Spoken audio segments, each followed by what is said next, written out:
오늘 사사기 9장입니다. 7장부터 7장, 8장, 6장부터네요. 6장부터 이제 기드온에 대한 내용이 나온다고 했는데 사실 오늘 9장도 기드온과 관련이 있습니다. 왜냐하면 바로 기드온이 죽고 나서 그의 아들 70명이 있었다고 했죠.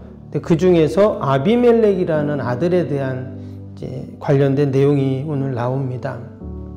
오늘 1절에 보면 여룻바알의 아들이라고 했는데 그 여룻바알이 이제 기드온을 말하는 거죠. 6장에서 보면 그 기드온이 바알의 신상들을 전부 다 회파하고 제단을 무너뜨리고 이제 그런 내용이 나왔는데, 그래서 사람들이 그를 보면서 여룻바알이다, 바알과 다투었다, 이런 별명을 지어줍니다. 그래서 이제 그 이후로 사람들은 기드온이라고 안 하고 이제 여룻바알이다 이렇게 말했는데, 그로 인해서 하나님께서는 당연히 우상을 다 없애니까 하나님이 그와 함께 하시고 미디안과의 전쟁에서 승리하게 하시고 또 그 땅에 40년이라는 그런 평안을 유지하게 하십니다. 근데 문제는 기드온이 죽고 나서죠. 죽고 나서 그 평안도 사라지게 된다는 거예요. 자, 안타까운 것은 우리가 어제 8장도 보았지만 그 뒷부분에 어떤 일이 있었습니까? 그가 에봇을 만들잖아요. 전쟁에서 가져온 전리품으로 그 금 귀고리로 에봇을 만들어서 사람들이 그것을 우상으로 섬기게 됩니다. 뿐만 아니라 그 말년에, 기드온이 말년에 그 아내를 많이 두죠. 그래서 아들이 70명이었다고 하고, 문제는 그 자손들이 여호와를 기억하지 못했다. 그 8장 34절에 보면 그 말씀이 나옵니다. 기드온이 그렇게 하나님께 귀하게 쓰임 받았는데 그 인생의 마지막을 그렇게 살지 못했다 하는 것이 너무나 안타까운 그런 일들입니다. 그런데 오늘 그 70명의 아들들 중에 아비멜렉이라는 아들이 딱 등장을 합니다. 근데 그 아들이 어떤 일을 행하냐면 반란을 일으켜요. 그래서 그 보니까 그 70명 중에서 막내 요담이라는 아들을 빼고는 그 형제들이죠. 69명을 모조리 죽이는 끔찍한 일을 자행합니다. 그게 5절에 나오는데요. 오늘 5절 보시면 에브라에 있는 그의 아버지의 집으로 가서 여룻바알의 아들 곧 자기 형제 70명을 한 바위에서 죽이되 다만 여룻바알의 막내 아들 요담은 스스로 숨었으므로 남으니라. 갑자기 이 아비멜렉이라는 그 아들이 그 형제들을 지금 다 죽이는 이런 일을 행합니다. 왜 그런가 봤더니 2절입니다. 2절에 보니까 청하노니 너희는 세겜의 모든 사람들의 귀에 말하라. 여룻바알의 아들 70명이 다 너희를 다스림과 한 사람이 너희를 다스림이 어느 것이 너희에게 나으냐. 또 나는 너희와 고륙임을 기억하라 하니. 이 아비멜렉이라는 사람이 자기 고향으로 가서, 그러니까 자기 어머니의 그 고향이죠. 거기 가서, 거기가 세겜이었는데 사람들에게 그런 말을 하는 거예요. 기드온의 아들이 70명인데 70명이 너희를 다스리면 어떤 일이 생기겠냐.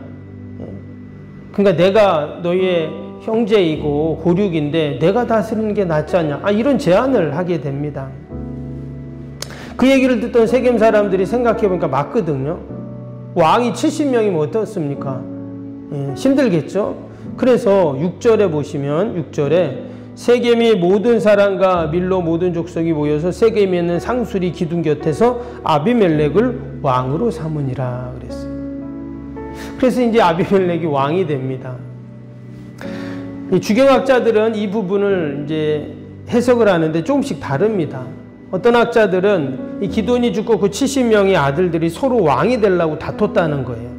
그 가운데 이 아비멜렉이 그 형제들을 죽이고 1인자가 됐다, 이렇게도 말을 하고, 또 어떤 형제들은 이 아비멜렉이 기드온의 첩의 아들입니다. 세겜에 있는 그 첩의 아들인데 다른 형제들에 비해서 첩의 아들이니까 어떨까요? 소외가 많이 됐겠죠. 그로 인해서 결국 하나님의 심판을 이 아비멜렉이 대행했다, 뭐 이런 해석도 합니다. 근데 이제 과정과 결론을 보면 어떨까요? 이 아비멜렉의 행동은 결코 하나님의 뜻은 아니었죠. 4절을 보시면 4절에 바알브릿 신전에서 은 70개를 내어 그에게 주매 아비멜렉이 그것으로 방탕하여 경박한 사람들을 사서 자기를 따르게 하고 그랬어요. 이 세겜 사람들이 아비멜렉에게 어떻게 했냐면 은 70개를 신전에 있는 바알의 우상 신전에 있는 70개를 가져와서 줍니다. 한마디로 정치 자금을 준 거예요. 그러니까 아비멜렉은 그 돈으로 용병을 사옵니다. 왜냐하면 반란을 일으키려면 뭐 군대가 있어야 되잖아요. 그래서 그 돈으로 용병을 사와서 반란을 일으키는 이런 일들을 행하게 되죠. 결국은 스스로 지금 반란을 일으키고 왕이 되고 또 하나님의 뜻을 거스리는 이런 일들을 행하게 돼요. 기드온이 죽기 전에 그런 말을 했습니다. 나는 당신들의, 그러니까 그 사람들이 기드온을 왕으로 막 삼으려고 했었어요. 그때 기드온이 한 말이 뭐냐면 그 8장 23절에 기드온이 그들에게 이르되 내가 너희를 다스리지 아니하겠고 나의 아들도 너희를 다스리지 아니할 것이요 여호와께서 너희를 다스리시리라 했어요. 여호와께서 우리를 다스린다. 사사시대는 그렇죠. 하나님이 사사를 세우시긴 했지만 아직 왕이 없고 하나님이 이스라엘을 다스리는 때였는데 지금 이 아비멜렉은 형제들을 다 죽이고 자기가 스스로 왕이 되어 다스리겠다는 겁니다. 결코 하나님의 뜻이 아니었어요. 결국 여러분 자기의 욕망과 그 욕심으로 이렇게 왕이 된 이 모습이 결코 선하지 않죠. 여러분 이것이 영원할까요? 결코 영원할 수 없습니다. 22절 보시면 아비멜렉이 이스라엘을 다스린 지 3년에 그랬어요. 그러니까 그 평안이라는 것은 고작 3년이었어요. 3년. 뭐 3년 동안 아무 일도 없었겠죠. 그리고 이제 자기가 정권을 잡은 것이 대성공이다 이렇게 분명히 생각을 했을 것입니다. 그런데 이어지는 23절 24절 보세요. 곧바로 문제가 생깁니다. 하나님이 아비멜렉과 세겜 사람들 사이에 악한 영을 보내심에 세겜 사람들이 아비멜렉을 배반하였으니 24절에 이는 여룻바알의 아들 70명에게 저지른 포악한 일을 갚되 그들을 죽여 피 흘린 죄를 그들의 형제 아비멜렉과 아비멜렉의 손을 도와 그의 형제들을 죽이게 한 세겜 사람들에게 돌아가게 하십니다. 공의 하나님께서 때가 되니까 어떻게 합니까? 반드시 심판하시죠. 어떤 방법으로? 아비멜렉이 했던 것과 똑같은 방법으로 해주십니다. 자기의 반역을 돕고 지지해 주었던 그 세겜 사람들이 어떻게 하냐? 배신을 하게 된다는 거예요. 배반했다. 지금 이렇게 나왔죠. 그래서 아비멜렉이 아닌 또 다른 사람을 왕으로 또 딱 세우게 됩니다. 그게 26절이에요. 26절 보시면 에벤스의 아들 가알이 그의 형제와 더불어 세겜에 이르니 세겜 사람들이 그를 신뢰하니라. 지금 아비멜렉이 세겜의 왕이라고 했잖아요. 근데 또 다른 왕을 또 딱 세웁니다. 그럼 어떤 일이 생길까요? 아비멜렉을 지지했던 사람들이 가만히 안 있겠죠. 그래서 결국은 이 가알을 따르는 세겜 사람들 또 아비멜렉을 따르는 세겜 사람들이 서로 전쟁을 하게 됩니다. 사실 다 같은 집안이고 다 같은 형제들인데 결국 서로 피해 사륙이 일어나게 된다는 거예요. 그래서 마지막은 그 가알도 비참한 최후를 맞이하고 아비멜렉도 비참한 최후를 맞이합니다. 56절 57절 보세요. 아비멜렉이 그의 형제 70명을 죽여 자기 아버지에게 행한 악행을 하나님이 이같이 갚으셨고 그랬어요. 하나님이 갚으십니다. 또 57절도 또 세겜 사람들의 모든 악행을 하나님이 그들의 머리에 갚으셨으니 여룻바알의 아들 요담의 저주가 그들에게 응하니라. 아비멜렉뿐만 아니라 아비멜렉을 도왔던 이 세겜 사람들도 하나님이 다 갚으셨다 이렇게 말씀하고 있어요. 결국 아비멜렉도 비참하게 어떤 여인이 던진 맷돌에 맞아서 두개골이 깨져서 죽는 참 비참한 최후를 맞이하게 됩니다. 우리가 이 말씀을 보면서 이 아비멜렉과 관련된 일들이 일어나는 것들을 보면서 참 인간의 욕망과 탐심이라는 것이 참 얼마나 허무한가 하는 생각. 처음에는 자기가 이제 왕이다 하면서 얼마나 의시되고 좋아했겠어요. 근데 때가 되니까 어떻게 됩니까? 때가 되니까 결국은 이제 하나님의 심판과 멸망을 맞이할 수밖에 없었다 하는 거예요. 여기에 보면 하나님이 악한 영을 아비멜렉과 세겜 사람들 사이 보냈다 이런 말씀이 나와요. 여러분 이 말씀을 보면서 어떤 생각이 듭니까? 하나님이 악한 영을 보내셨다. 그러면 하나님이 악한 영도 부리시는 분이신가? 이런 생각을 할 수가 있어요. 근데 우리가 이 말씀을 이해할 때 여러분 지금 처음부터 악한 영은 있었습니다. 그렇죠? 아비멜렉의 마음에 들어가서 그 무고한 70명의 형제들을 죽였다. 이러면 이게 악한 영이 한 일이 아니고 뭐 하나님이 한 일인가요? 아니죠. 그러니까 이미 그들은 악한 영에게 사로잡혀 있었던 거예요. 하나님은 악한 영에게 사로잡힌 그들을 그냥 가만히 두신 겁니다. 결국 서로 처음에는 동맹을 맺고 서로 지지해주고 또 함께 마음을 했던 그들이 결국은 서로 멸망의 길을 가게 됐다 하는 것을 우리가 알 수가 있어요. 이것이 하나님의 방법입니다. 그래서 우리가 여러분 하나님의 도구로 쓰임받은 자도 어때요? 끝까지 우리가 말씀 붙잡아야 돼요. 여러분 기드온이 그 마지막에 그 말년에 그 아내를 많이 두고 그리고 또 그 에봇을 만들지 않았다면 이런 일이 없었겠죠.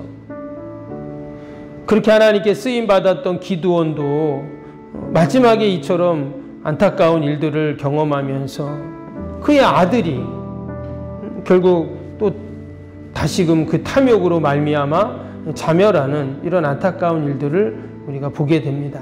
여러분 하나님은 반드시 악을 갚으십니다. 왜? 공의의 하나님이시기 때문에 그렇잖아요.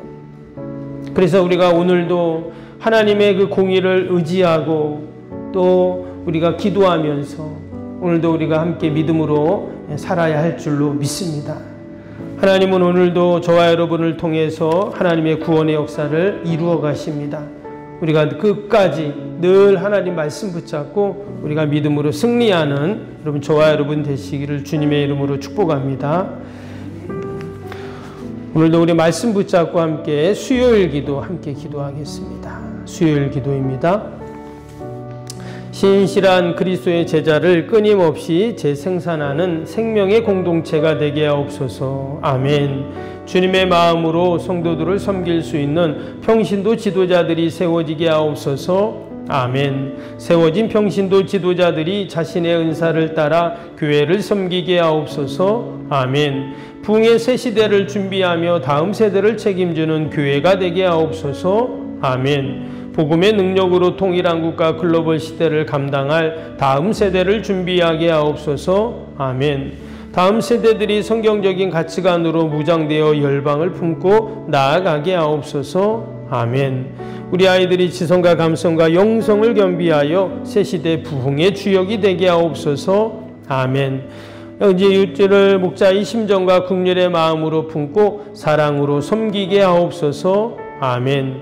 교회가 지역사회 주민들의 소통의 장소로 아름답게 사용되게 하옵소서. 아멘. 늘 섬김의 자리에 있게 하시고 지역의 자랑이 되는 교회가 되게 하옵소서. 아멘. 저 교회와 협력하여 함께 부흥하고 포항성시와에 쓰임받게 하옵소서. 아멘. 온 성도들에게 구령의 열정이 불타게 하시고 영원구원에 힘쓰게 하옵소서. 아멘. 주님의 지상명령을 수행하며 주님의 소원을 이루어드리는 교회가 되게 하옵소서. 아멘. 세계복음화를 위해 더 많은 선교사와 선교지를 품고 섬기게 하옵소서. 아멘. 세상적 원칙의 열방의 구원을 위해 거룩한 선교센터가 되게 하옵소서. 아멘. 예수님의 이름으로 기도합니다. 아멘. 사랑과 은혜가 충만하신 하나님 아버지, 기돈의 아들 아비멜렉이 형제들을 죽이고 왕이 되어 그가 누리는 평화는 고작 3년이었습니다. 하나님은 공의의 하나님이시기에 반드시 악을 갚으시고 또 하나님의 뜻을 이루시는 줄로 믿습니다. 인간의 탐욕과 욕심이 아버지 얼마나 허무한 것인지 우리가 말씀을 통해 다시 한번 깨닫습니다. 오늘도 우리가 붙잡을 것은 오직 하나님의 약속의 말씀이요 또 하나님의 뜻을 받들며 오늘 하루도 우리가 살아가게 하여 주옵소서. 하나님, 오늘도 우리를 이 기도의 자리, 믿음의 자리로 부르심을 감사합니다. 이 새벽에 함께 나라 민족과 또 교회와 이웃과 또 우리 자녀들 내 힘으로 할 수 없는 인생의 문제들 하나님 올려드릴 때 하나님 다 들으시고 선하게 인도하여 주옵소서. 이 나라 민족을 긍휼히 불쌍히 여겨주시고 이 혼란과 다툼과 분열의 시대 가운데 우리가 더 기도하게 하시고 하나님 의지하며 하나님의 어려움들을 우리가 슬기롭게 잘 이겨나갈 수 있게 하여 주옵소서. 아버지, 우리 이정자들에게 지혜를 더하시고 하나님을 두려워하는 마음을 주셔서 나라 국정을 잘 이끌어갈 수 있도록 은혜를 베풀어 주시옵소서. 하나님, 미국의 관세 정책으로 인하여 온 세계가 혼란에 빠지고 참으로 이 어려운 시대 가운데 하나님 경제가 하루속히 회복되게 하여 주시고 아버지 우리에게 지혜를 주시어서 아버지 이 어려움들을 잘 이겨나갈 수 있도록 하나님 이 민족을 축복하여 주옵소서. 산불로 지진으로 고통당하는 많은 이들 하나님 불쌍히 여기시고 하루속히 회복되게 하시고 많은 도움의 손길들을 허락하여 주옵소서. 오늘도 하나님 주님의 교회 가운데 우리의 가정 가운데 어둠 영들이 일절 틈타지 않도록 늘 도우시고 또 우리 영혼 어르신들 잘 생활하도록 축복하여 주옵소서. 감사하며 예수님의 이름으로 기도하옵나이다. 아멘. 하늘에 계신 우리 아버지, 아버지의 이름을 거룩하게 하시며 아버지의 나라가 오게 하시며 아버지의 뜻이 하늘에서와 같이 땅에서도 이루어지게 하소서. 오늘 우리에게 일용할 양식을 주시고 우리가 우리에게 잘못한 사람을 용서하여 준 것 같이 우리 죄를 용서하여 주시고 우리를 시험에 빠지지 않게 하시고 악에서 구하소서. 나라와 권능과 영광이 영원히 아버지의 것입니다. 아멘.